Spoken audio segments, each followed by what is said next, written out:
दोस्तों रतन India power की बात करो, कंपनी ने क्वार्टर फोर के रिजल्ट को डिक्लेयर कर दिया। रिजल्ट के बाद यहाँ पे स्टॉक में लग गया अपर सर्किट, लेकिन जो प्रॉफिट बताया गया है वो देख के लोगों के होश उड़ गए। अब ये जो प्रॉफिट है इसकी असली वजह क्या, कहाँ से प्रॉफिट आया है और क्या अब रतन इंडिया पावर अपर सर्किट में ही बहुत ऊपर जा सकता है। वैसे तो यह अभी फ़िलहाल इस पर इंट्राडे ट्रेडिंग बंद हो चुकी है और इसके पीछे वजह एएसएम लिस्ट। तो क्या हमें इसमें डिलीवरी बेस काम करना चाहिए? इसने अपना 52 वीक का एक नया हाई तो बना दिया है, क्या ये आने वाले इसमें अपनी पुरानी हाई को तोड़ के नई हाई बनाएगा? जानने की कोशिश करेंगे इस वीडियो के माध्यम से। आज एफआई ने कई दिनों के बाद रिकॉर्ड तोड़ बाजार में खरीदारी की है, ये क्या शुभ संकेत है? वैसे तो आप देखें तो बाजार के लिए तेजी बनने के पीछे 6-7 बड़ी वजह है, जो अगर आपको जाननी है तो ऑलरेडी हमारा बाजार पे वीडियो बन चुका है, वो जाके आपको जरूर देखना चाहिए, जिसमें आपको आगे की सारी रणनीति के बारे में अच्छे से समझ में आएगा कि बाजार में आगे क्या होने वाला है और किस तरह से आगे बाजार बढ़ेगा और कौन से शेयरों में निवेश किया जा सकता है। लेकिन जो सबसे बड़ी बात है कि आगे रतन इंडिया पावर को लेकर क्या संभावना बन रही है, उसको जानने की कोशिश करेंगे और क्या टारगेट रह सकते हैं। लेकिन फ्रेंड, उससे पहले अगर आप पहली बार हमारे चैनल पे आए तो चैनल को सब्सक्राइब कर दीजिए, एक बेल आइकॉन दबा दीजिए ताकि जब भी नया वीडियो बने पहला नोटिफिकेशन आपको मिले। वीडियो पसंद आए तो लाइक शेयर जरूर कीजिए। चलो फ्रेंड्स, वीडियो स्टार्ट करते हैं। मैं हूँ आपका दोस्त एसपी दवे और हमारे अपने चैनल ऑनलाइन कमाई में आपका बहुत बहुत स्वागत है। तो सबसे पहले निफ्टी एनर्जी की बात करें तो आज 41,559 के स्तर पे क्लोजिंग थी। 227 पॉइंट की तेज़ी देखने को मिली, यानी 0.55% की तेज़ी थी। तो निफ्टी एनर्जी में इतनी खास तेज़ी नहीं थी जितनी बाजार में थी। आज बाजार ने तूफानी तेज़ी बनाई, एक ऑल टाइम हाई बाजार ने बनाई, बिल्कुल नया इतिहास रच दिया। और इसमें सबसे बड़ा योगदान है एफआई का। एफआई ने रिकॉर्ड तोड़ खरीदारी की है और इस महीने में सबसे बड़ी खरीदारी है। लगातार वो बिकवाल थे। 17 मई को जरूर उन्होंने 1616 करोड़ की खरीदारी की थी, लेकिन उसके बाद में वो लगातार बिकवाल फिर से थे और देख सकते हो कि भारी भरकम बिकवाली की। लेकिन आज उन्होंने 19,821 करोड़ का फ्रेश इन्वेस्टमेंट किया है, सामने 15,150 करोड़ की बिकवाली की है। तो उनकी जो खरीदारी है वो 4,670 करोड़ पॉजिटिव है और यही उत्साहवर्धक आंकड़े है जिसने पूरे बाजार के रुख को पलट दिया और एफआई अब बाजार में लौट के आए। और इसके पीछे वजह है कि जो सिग्नल निकल के आ रहे हैं कि इस बार स्टेबल गवर्नमेंट फिर से आ रही है। लेकिन अभी एफआई ने इस महीने में 33,515 करोड़ की बड़ी बिकवाली तो कर दी है। अब हो सकता है कि वो आगे से खरीदारी शुरू करेंगे। वैसे बाजार को सपोर्ट मिल रहा है पूरा का पूरा डीआई की तरफ से। आज भी उन्होंने खरीदारी के, भले ही अमाउंट छोटा हो लेकिन खरीदार थे वो। तो 23 मई को 12,439 करोड़ का उन्होंने फ्रेश इन्वेस्टमेंट किया, सामने 12,292 करोड़ की उन्होंने बिकवाली की। तो उनकी खरीदारी का आंकड़ा 146 करोड़ पॉजिटिव है। तो आज एफआई के नाम पे रहा पूरा दिन। आज डीआई ने उतनी बड़ी खरीदारी नहीं की है, लेकिन फिर भी इस महीने में 38,477 करोड़ का बड़ा इन्वेस्टमेंट कर लिया है।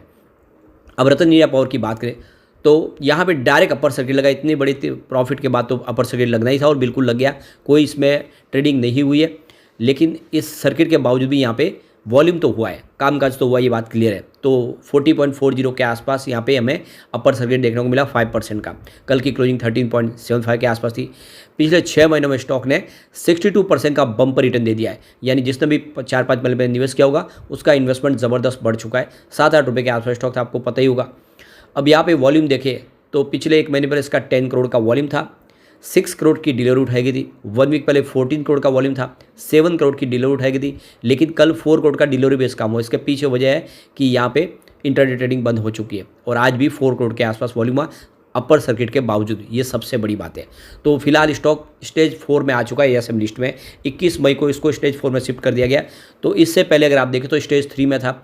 10 मई 2024 से आप देख सकते हो कि ये स्टॉक स्टेज 4 में था, जो 21 मई तक चला है। लगभग 11 दिन इसको स्टेज 3 में रखा गया, उसको वापस स्टेज 4 में शिफ्ट कर दिया गया, क्योंकि इससे पहले देखें तो 8 फरवरी से लेकर 10 मई तक ये स्टेज 4 में ही था। 10 दिन के लिए इसको निकाला गया स्टेज 3 में, लेकिन फिर से शिफ्ट कर लिया गया, जिससे यहाँ पे इंट्राडे ट्रेडिंग अब बंद हो चुकी है। अब आप देखिए कि 14.40 इंट्राडे का लो, लेकिन हाई 14.40 ही है। 52 वीक का लो 3.05 का और हाई 14.50 का। तो बिल्कुल इसने आज एक फ्रेश हाई बनाई है, सिर्फ 10 पैसे पीछे रह गया, लेकिन इसकी 52 वीक की हाई बनती हुई दिखाई दे रही है और कल ये स्टॉक आगे बढ़ता हुआ दिखाई देगा। ऑल टाइम लो रेंज इसके 95 पैसे की है, हाई 45 की। उस हिसाब से स्टॉक अभी भी बहुत नीचे है। अब चलते हैं हम रिजल्ट की तरफ, किस तरह रहा रिजल्ट। तो एक बार हम इसको पिछले 2-3 सालों के रिजल्ट से अगर कंपेयर करें तो यहाँ पे देख सकते हो कि कंपनी का सेल्स जो लगातार बढ़ रहा है, इस बार 914 करोड़ के आसपास सेल्स रहा है। पिछले क्वार्टर में सेल्स 806 करोड़ के आसपास था और पिछले साल सेम क्वार्टर की बात करें तो 901 करोड़ के आसपास कंपनी का सेल्स था। और यहाँ पे अगर मार्च 2022 की बात करें तो सेल्स 823 करोड़ के आसपास था। अब यहाँ पे जो बात क्लियरली निकल के आ रही है कि सेल्स काफ़ी अच्छा बढ़ा है और लगातार वृद्धि हो रही है, चाहे आप क्वार्टर ऑन क्वार्टर बेसिस पे देख लें या ईयर ऑन बेसिस पे, तो सेल्स कंपनी का बढ़ा है।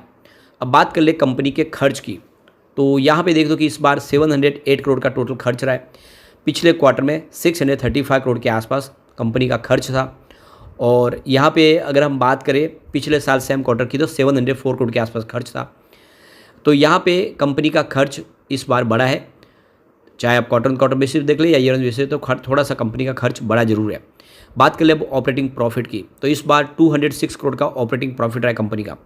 पिछले क्वार्टर में ये 172 करोड़ के आसपास था और पिछले साल सेम क्वार्टर में देखें तो 197 करोड़ के आसपास था। तो यही आंकड़ा बहुत ज़्यादा उत्साहवर्धक है, कंपनी का ऑपरेटिंग प्रॉफिट बढ़ा है, चाहे आप क्वार्टर ऑन क्वार्टर बेसिस पे देख ले या ईयर ऑन बेसिस पे देख ले, तो आपको ऑपरेटिंग प्रॉफिट में वृद्धि होती हुई दिखाई देगी। और मार्च 2022 से कंपेयर करें तो भी आपको यहाँ पे आंकड़े उत्साहवर्धक दिखाई देंगे, क्योंकि ऑपरेटिंग प्रॉफिट 183 करोड़ के आसपास था मार्च 2022 में, यानी ऑपरेटिंग प्रॉफिट लगातार बढ़ रहा है। ये बहुत अच्छी बात है, इसका मतलब है कि बिजनेस बढ़ रहा है। अब अदर इनकम की बात करें तो 10,717 करोड़ की भारी भरकम अदर इनकम इस बार कंपनी को मिली है। पिछले क्वार्टर में मात्र 82 करोड़ के आसपास थी और पिछले साल सेम क्वार्टर में ये 88 करोड़ के आसपास थी। तो ये जो एक बड़ी जो अमाउंट इनको मिली है, ये इन्होंने अपना कोई एसेट बेचा है जिसकी वजह से इनको एक भारी भरकम बड़ी रकम मिली है जो प्रॉफिट में जुड़ी है। तो ये पूरा का पूरा जो प्रॉफिट बना है ये अदर इनकम की वजह से बना है, ये आपको खास ध्यान रखना है। इस बार कंपनी ने इतना बड़ा प्रॉफिट नहीं कमाया, ये सारी की सारी अदर इनकम इनकी जुड़ी है। अब यहाँ पे अगर हम प्रॉफिट बिफोर टैक्स देखें तो आपको 10,615 करोड़ के आसपास दिखाई देगा और यहाँ पे पिछली बार 572 करोड़ का बड़ा लॉस था और पिछले साल सेम क्वार्टर में देखें तो यहाँ पे 463 करोड़ का लॉस था। तो लॉस बिल्कुल था, चाहे आप क्वार्टर बेसिस देखें ईयर ऑन बेसिस, इस बार अच्छा खासा प्रॉफिट मिला है। तो भले ही ये अदर इनकम से जुड़ा हो लेकिन प्रॉफिट होता है और इसने माहौल बदल दिया है। तो कंपनी इस रकम का इस्तेमाल करेगी अपने कर्ज को चुकाने में, ये भी बड़ी बात है, जिससे कंपनी कर्ज मुक्त हो जाएगी आने वाले समय। और हमने ऑलरेडी कल के वीडियो में डिस्कस किया, इन्होंने अपनी लाइबिलिटीज़ को ज़बरदस्त कम भी कर दिया है। यहाँ पे अब देख सकते हो कि नेट प्रॉफिट की बात करें इस बार 10,666 करोड़ का इनको भारी भरकम प्रॉफिट हुआ है। पिछले क्वार्टर में ये 587 करोड़ का लॉस था और पिछले साल सेम क्वार्टर की बात करें तो 483 करोड़ का लॉस था। और उससे पहले भी अगर हम देखें तो लगातार लॉस में ही कंपनी बनी हुई है। 2022 में भी लॉस में थी, काफ़ी समय के बाद, काफ़ी सालों के बाद लॉस में से प्रॉफिट में कंपनी आई है। ईपीएस में ज़बरदस्त वृद्धि हुई है, 19.86 रुपीज़ पर शेयर ईपीएस दिख रहा है, जो पिछले क्वार्टर में 1.09 रुपीज़ माइनस था और पिछले साल सेम क्वार्टर में 0.90 रुपीज़ माइनस था। तो ओवरऑल देख सकते हो कि बहुत ही बेहतर प्रदर्शन किया है कंपनी ने। अब यहाँ पे एबिटा मार्जिन में भी सुधार हुआ, देख सकते हो कि 287.80 करोड़ के आसपास रहा है, जिसमें 1.04% की वृद्धि देखने को मिली है, जो पिछले साल सेम क्वार्टर में 284.84 करोड़ के आसपास था। तो अब यहाँ पे देख लो कि कंपनी अपने कर्ज को चुकाने की तैयारी शुरू कर चुकी है, तो इससे आने वाले समय में कंपनी के लिए राह आसान हो जाएगी। और जिस तरह से ग्लोबल इन्वेस्टर इनके साथ में बने हुए हैं, ये बहुत अच्छी बात है और ऐसे में हम कह सकते हैं स्टॉक आने वाले समय एक अच्छा रिटर्न दे सकता है। अब एक बार हम इसके पिवट लेवल को चेक कर लेते हैं, तो यहाँ से अगर गिरावट होती है तो 11.78 का पहला सपोर्ट है, ये टूटा तो स्टॉक 9.72 तक जाता हुआ दिखाई देगा। गिरावट और बड़ी तो 8.68 तक जा सकता है, यानी सिंगल डिजिट में स्टॉक आ सकता है। पॉजिटिव माहौल बना तो 14.88 का फर्स्ट रेजिस्टेंस है, जिसके आसपास स्टॉक पहुंच चुका है। सेकंड रेजिस्टेंस 15.92 का, इसको पार करते ही स्टॉक 17.98 तक जा सकता है, यानी 18 तक जा सकता है, जो संजीव मशीन का दिया हुआ टारगेट है। तो बिल्कुल निवेश किया जा सकता है। अब कंपनी की संभावना पॉजिटिव बनी है तो आने वाले समय ये स्टॉक भी कमाल कर सकता है। लेकिन फ्रेंड, कोई भी इन्वेस्टमेंट करने से पहले अपने फाइनेंशियल एडवाइजर्स बड़े ले ले या अपना खुद का रिसर्च करें, क्योंकि मैंने वीडियो आपके एजुकेशनल पर्पज़ के लिए ही बनाया। वीडियो पसंद आए तो लाइक से जरूर कीजिए और चैनल को सब्सक्राइब कर दीजिए। Thank you friend.